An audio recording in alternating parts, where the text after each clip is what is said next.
കോട്ടപ്പടി മാറിലിയാസ് കോളേജിൽ വായന വാരാഘോഷത്തിന് തുടക്കം കുറിച്ചു. വായനയുടെ പ്രാധാന്യം പുതുതലമുറയിലേക്ക് എത്തിക്കുക എന്ന ലക്ഷ്യത്തോടെയായിരുന്നു പരിപാടികൾ. കോളേജ് സെമിനാർ ഹാളിൽ നടന്ന ചടങ്ങിന്റെ ഉദ്ഘാടനം പ്രശസ്ത എഴുത്തുകാരിയും ആർട്ടിസ്റ്റുമായ ആർക്കിടെക്ട് ആതിര ഹരികുമാർ നിർവഹിച്ചു. യുവതലമുറയിൽ വായനാശീലം വളർത്തുന്നതിനായി പുതിയ സാങ്കേതിക വിദ്യകളുടെ സാധ്യതകൾ പ്രയോജനപ്പെടുത്തേണ്ടതിന്റെ ആവശ്യകത ചൂണ്ടിക്കാട്ടി.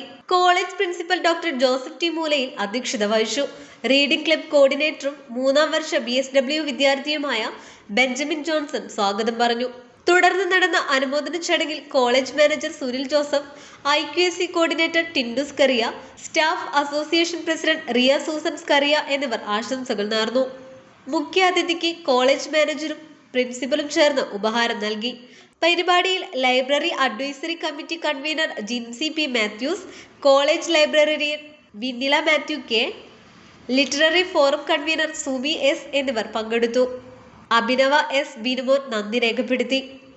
News bureau, Kothamangalam.